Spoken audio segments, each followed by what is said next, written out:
A paz e graça do Senhor. A palavra de Deus é Mateus capítulo 6, versículo 31 a 33. Vamos ler juntos. Não andeis, pois, inquietos, dizendo: que comeremos, ou que beberemos, ou com que nos vestiremos? Porque todas essas coisas os gentios procuram. De certo, o vosso Pai Celestial bem sabe que necessitais de todas essas coisas. Mas buscai primeiro o reino de Deus e a sua justiça, e todas essas coisas vos serão acrescentadas. Hoje, vamos examinar o verdadeiro significado das palavras: buscai o reino de Deus e a sua justiça. Devido ao surto de coronavírus em 2019, o mundo ficou mais difícil de viver. Jesus já nos mostrou como superar essa difícil situação. Jesus disse em Mateus capítulo 6, no versículo 33, buscai primeiro o reino de Deus e a sua justiça. Então, todas essas coisas vos serão acrescentadas. Neste tempo difíceis, muitos pregadores citam este versículo para enfatizar que Jesus é aquele que acrescenta tudo a nós. É um dos versículos que realmente reconfortantes. No entanto, também é a fé correta dos santos entender e aceitar adequadamente a intenção de Jesus dizendo essas palavras. No versículo 33, o reino de Deus não é algo que você pede e recebe, porque o reino de Deus já está presente no mundo, desde o tempo de Jesus no primeiro advento. E não é um lugar que pedimos, entramos e recebemos. Essa é a parte em que a maioria dos cristãos está errada. Vamos aprender sobre o reino de Deus corretamente. Vamos ler Lucas capítulo 17, versículo 20 e 21. E, interrogado pelos fariseus sobre quando havia de vir o reino de Deus, respondeu-lhes e disse: o reino de Deus não vem com aparência exterior, nem dirão: ei-lo aqui, ou ei-lo ali, porque eis que o reino de Deus está entre vós. E vamos ler Mateus capítulo 12, o versículo 28. Mas se eu expulso os demônios pelo Espírito de Deus, é consequentemente chegado a vós o reino de Deus. Eu, neste versículo, se refere a Jesus Cristo. Ou seja, o reino de Deus começou a existir neste mundo quando Jesus iniciou sua vida pública. Continuar a buscando e receber o reino de Deus que já existe neste mundo e dizer que há um defeito na pureza da fé. Em Mateus capítulo 6, nos versículos 9 a 13, a oração do Senhor ensinada por Jesus é registrada e nessa oração do Senhor a palavra reino de Deus também é encontrada. No versículo 10, há uma seção chamada Venha o teu reino, que se refere ao reino de Deus. E no versículo 9, Jesus disse: Pai, nós que está nos céus. E nós inclui os discípulos de Jesus.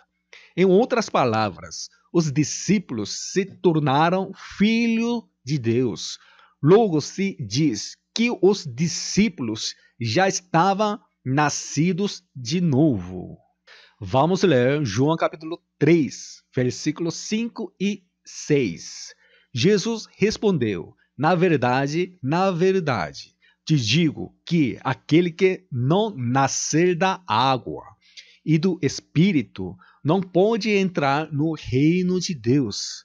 O que é nascido da carne é carne, e o que é nascido do Espírito é Espírito. No versículo 5, nascer da água se refere ao nascimento físico, em que o líquido amniótico no útero da mãe se rompe e o bebê nasce. E nascer do Espírito significa revivido um espírito morto. Desta forma, se você nasceu na carne e no Espírito, é natural que você entre no reino de Deus. No reino de Deus, escrito em Mateus capítulo 6, no versículo 33, o reino em grego é Βασιλεία, que tem dois significados. Tem o significado de reino, que se refere ao reino governado por um governante, e governança, que se refere ao ato de governo pelo governante. Portanto, dependendo do contexto da frase, pode ser um reino ou uma governança. O reino mencionado na oração do Senhor não é um pedido para a vinda do reino de Deus, o que significa esse reino, mas uma oração para que a governança de Deus se torne realidade.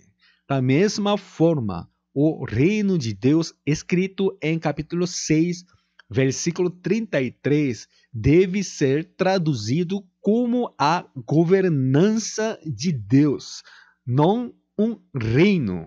Então, o que significa pedir a Deus venha a sua governança de Deus?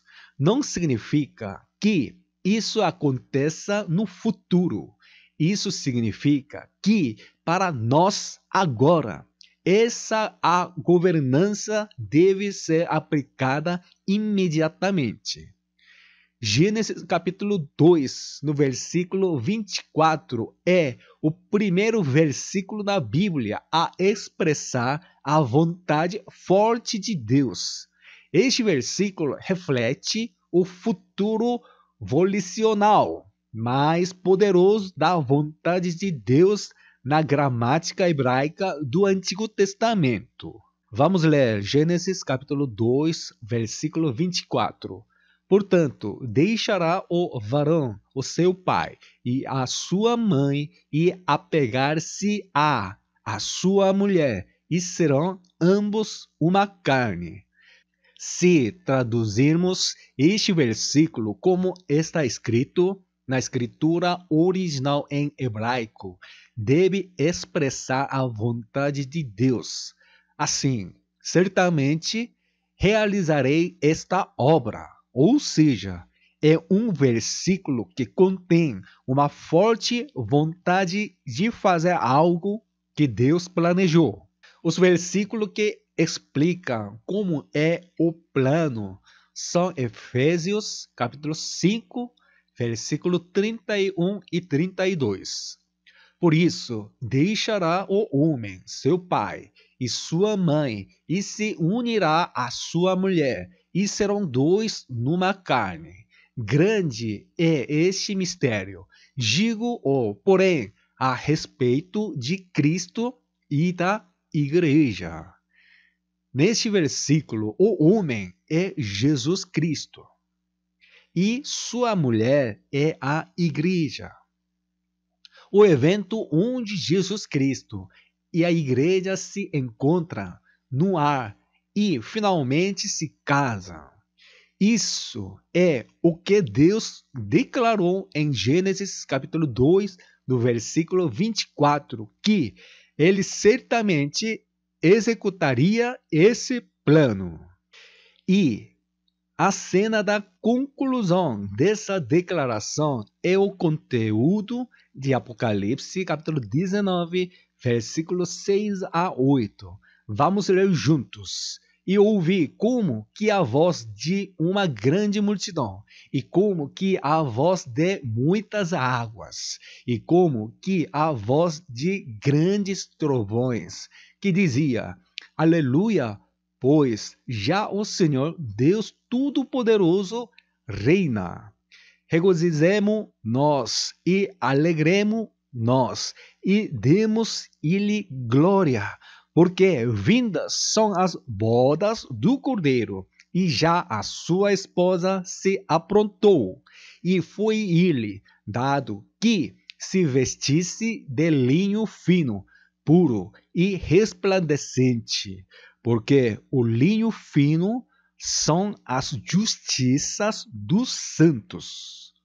O significado de aleluia, pois já o Senhor Deus Todo-Poderoso reina, no versículo 6, o resultado da governança de Deus é que o homem deixar seu pai e se tornar um com sua mulher. Aleluia, pois já o Senhor Deus Todo-Poderoso reina. Esta frase está escrita no pretérito perfeito na escritura original em grego. Nos versículos 6 e 8, contém a palavra reina e a palavra justiça de Deus. Ou seja, um vestido de linho fino é a justiça de Deus. É dito que um vestido de linho fino é feito das obras de justiça dos santos. Portanto, buscar o reino de Deus e a justiça de Deus significa que se os santos se concentrarem em se preparar para o casamento com Jesus, Deus cuidará de todas as nossas preocupações em tempo hábil. Orar pela vinda do reino de Deus que já existe neste mundo é uma oração que não está sincronizada com a vontade de Deus. O que é a justiça de Deus na Bíblia? É pela fé em Cristo. Então, qual é a fé de Cristo? De acordo com Hebreus capítulo 12, versículo 2.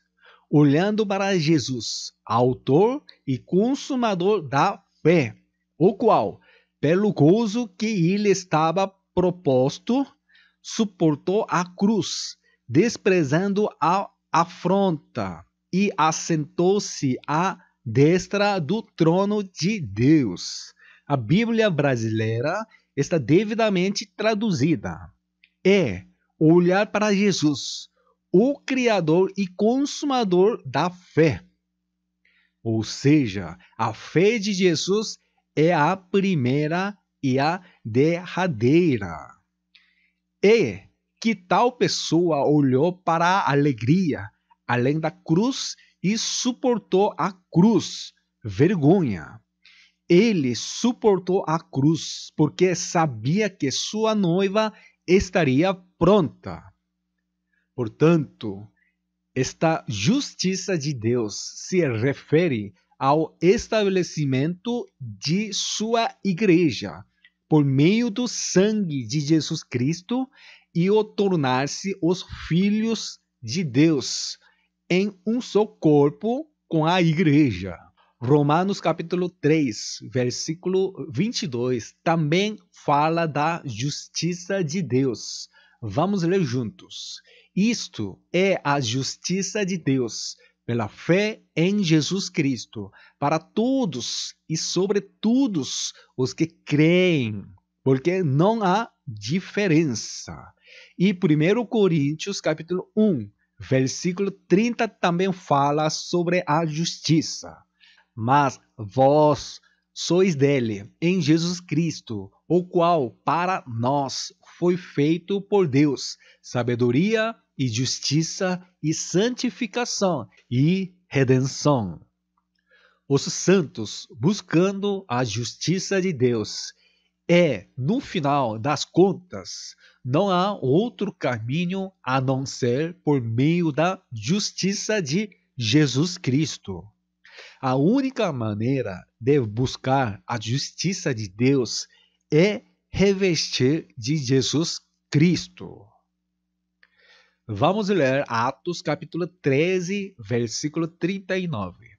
E de tudo o que, pela lei de Moisés, não pudeste ser justificado, por ele é justificado todo aquele que crê. Vamos ler Romanos capítulo 13, versículo 14. Mas reveste-vos do Senhor Jesus Cristo, e não tenhais cuidado da carne em suas concupiscências. Então, o que significa estar revestido de Jesus Cristo? A explicação está registrada em Gálatas, capítulo 3, no versículo 27. Porque todos quantos fostes batizados em Cristo, já vos revestistes de Cristo. O batismo referido neste versículo não é o batismo com a água, mas o batismo do Espírito Santo. 1 Coríntios capítulo 6, no versículo 11, explica que é o batismo do Espírito Santo. E é o que alguns têm sido, mas haveis sido lavados, mas haveis sido santificados, mas haveis sido justificados em nome do Senhor Jesus. E é o que alguns têm sido, mas haveis sido lavados, mas haveis sido santificados, mas haveis sido justificados em nome do Senhor Jesus e pelo Espírito do nosso Deus. Afirma claramente que somos justificados pelo Espírito de Deus. Portanto, pode ser visto que o batismo referido em Gálatas capítulo 3, versículo 27, não é o batismo com água, mas o batismo do Espírito Santo. Ou seja, se você recebe o Espírito Santo por meio do batismo com o Espírito Santo e está imerso nele, você está revestido de Cristo. E quando Jesus voltar, você será arrebatada e vestido em único linho fino e se tornará a noiva do Cordeiro. Como tal, buscar o reino de Deus e a justiça de Deus não é abstrato. Os santos devem levar uma vida de fé que os prepara para se tornarem a noiva do Cordeiro. Assim como o texto que lemos hoje, ele prometeu que se buscarmos o reino de Deus e a justiça de Deus, ele suprirá todas as nossas necessidades. Governança e justiça referem-se à cerimônia de casamento do Cordeiro.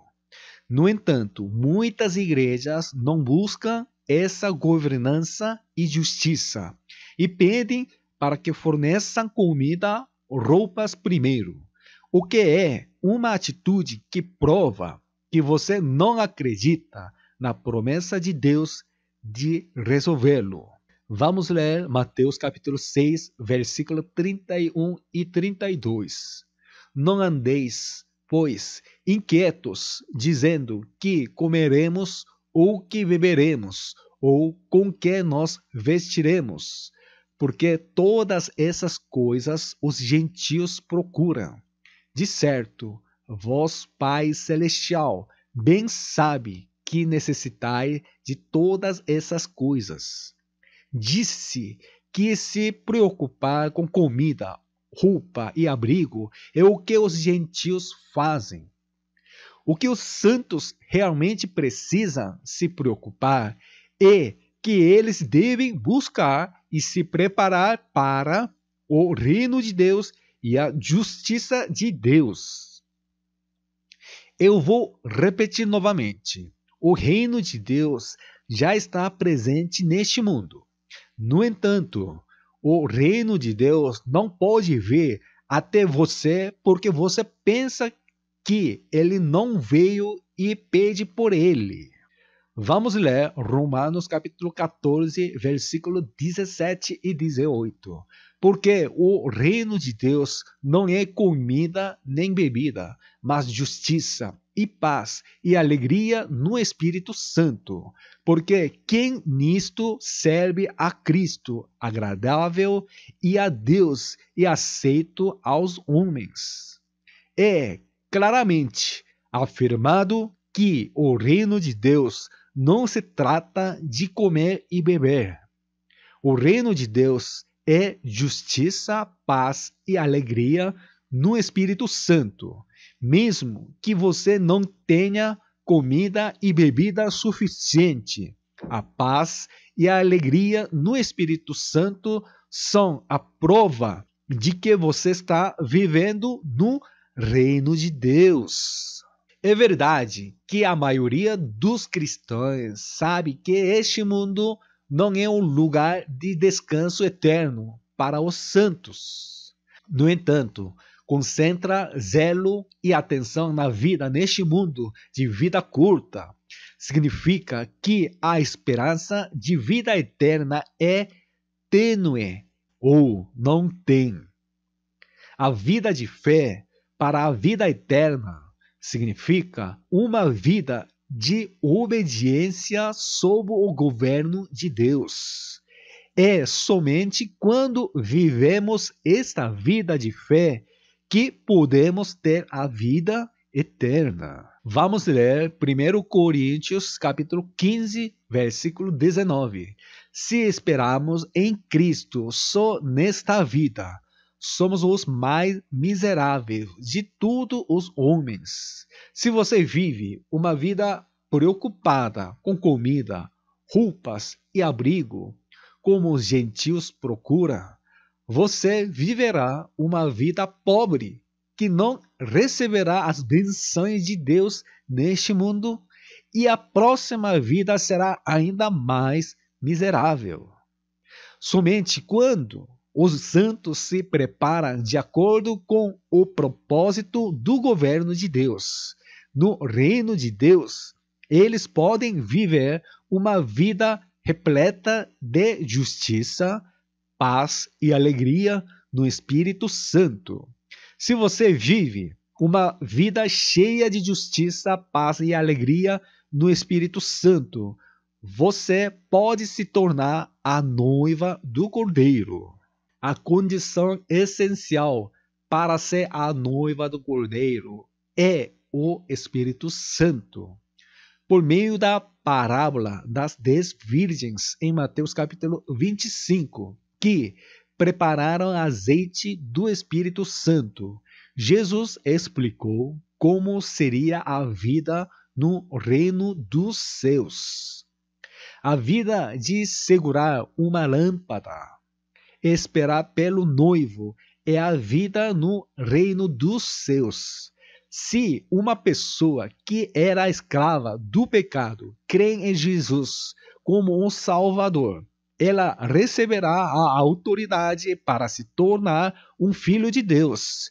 E enquanto todos os cristãos que aceitaram Jesus como seu Salvador estão esperando que Jesus volte, há aqueles que entram na festa de casamento e os cristãos que não podem. Somente os santos que prepararam azeite para suas lâmpadas podem entrar nas bodas do Cordeiro, porque somente azeite pode unir vários santos em uma noiva. Existe apenas uma noiva do Cordeiro. significa que somente quando muitos santos estão unidos à igreja e se tornam um só corpo, eles podem ser transformados em uma noiva. De acordo com Efésios capítulo 4, versículo 3, procurando guardar a unidade do Espírito pelo vínculo da paz. Sem o Espírito Santo, vários santos não podem se tornar um só corpo.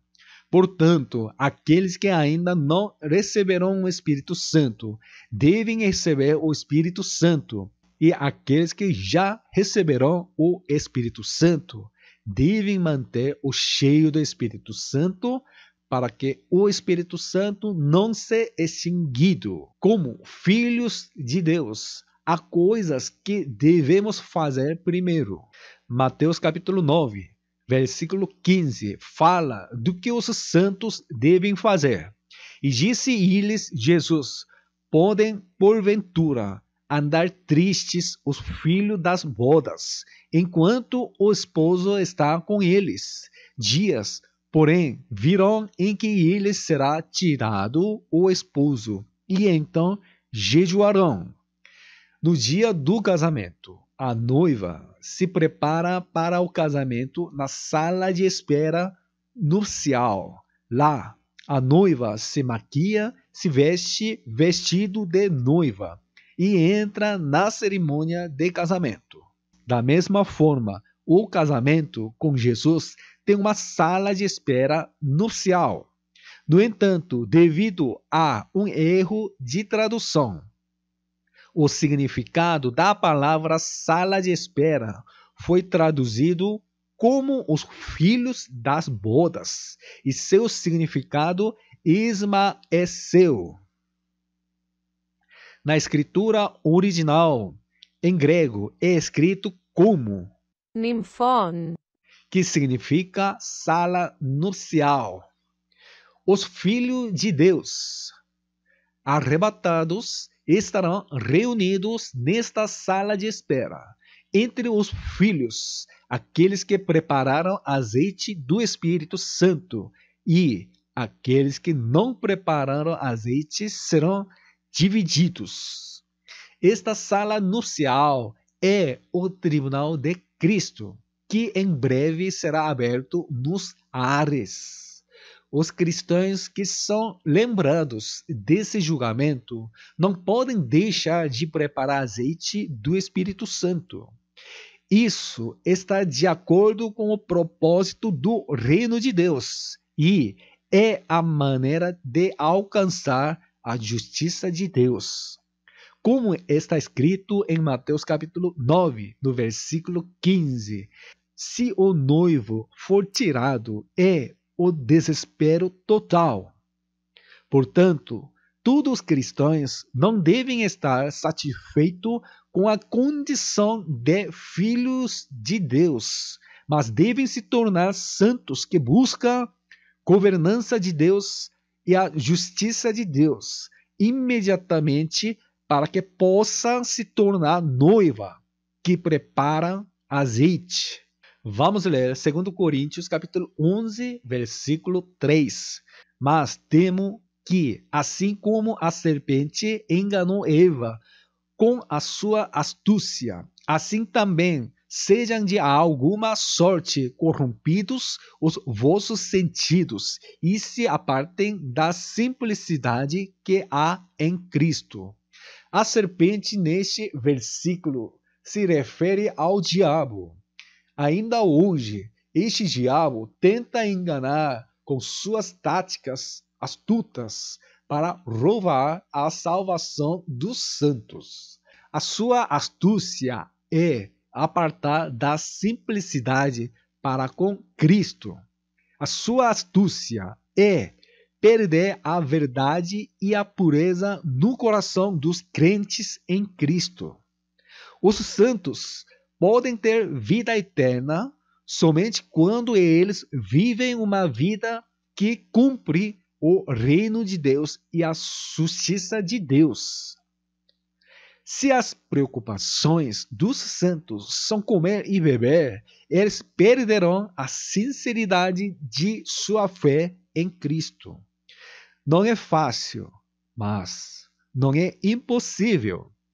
Isso, porque se você se esforçar muito para manter a unidade com o Espírito Santo, todas as outras coisas serão acrescentadas por Deus.